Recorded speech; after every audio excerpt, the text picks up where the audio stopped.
माँ जी, आपने चाय बनाई थी क्या?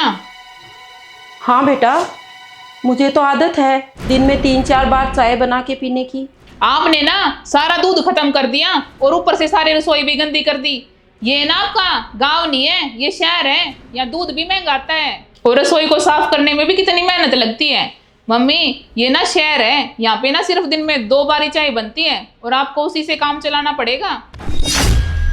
ऐसे कैसे बात कर रही है बहू? दूध ना मेरे बेटे की कमाई से आता है, ना कि तेरे मायके से। मैं तो ऐसे ही पीऊंगी। आइंदा से मेरे से ऐसे बात मत करना, वरना देख लेना तू। वरना क्या ही कर लोगी मम्मी आप? मेरा बेटा ना इसी शर्त से मुझे गांव से लेके आया था कि आपकी बहुत अच्छे से सेवा पानी होगी। आने दे, आज उसी से पूछती हूँ। ये सेवा पानी हो रही है मेरी। माँ जी, मैं ना आपको बता रही हूँ, अगर मुझसे उलझोगे ना तो आपको उल्टे पैरों से ही गांव जाना पड़ेगा।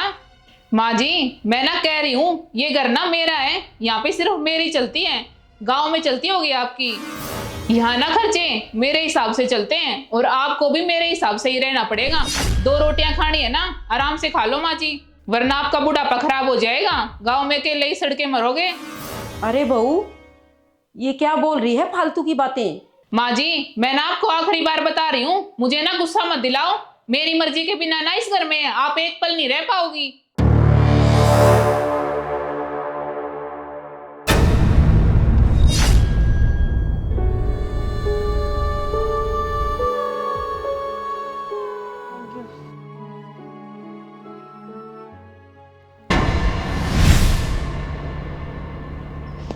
अरे आ गए भैया आप। हाँ बहन। आ जाओ भैया, अंदर बैठते हैं।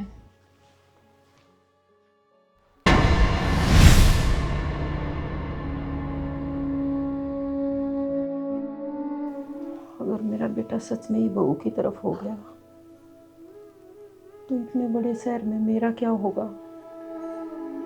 मैं ना रोज रोज के झगड़ों से और माँ की इन बातों से ना बहुत परेशान हो गई हूँ। भैया, मैं ना आपको बता ही दे रही हूँ, या तो इस घर में वो रहेगी या मैं रहूंगी। हाँ, सास है तो ऐसे थोड़ी होता है, बात बात पे मुझे ऐसे ताने मारेगी।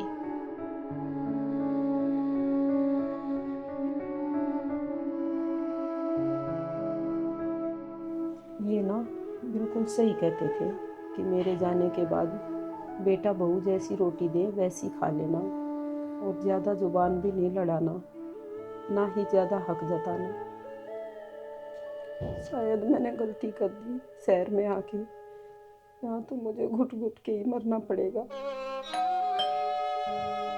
शायद मेरा बेटा आ गया।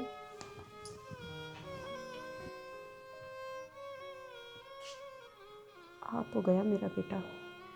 क्या करूं? इसे बताऊं या नहीं बताऊं? नमस्ते मम्मी, क्या हुआ? नमस्ते बेटा। माँ, ठीक हो ना तुम? बेटा, मैं तो ठीक ही हूँ, लेकिन मुझे लगता है बहू मेरे से बहुत ज़्यादा नाराज़ है। अच्छा मम्मी, आओ।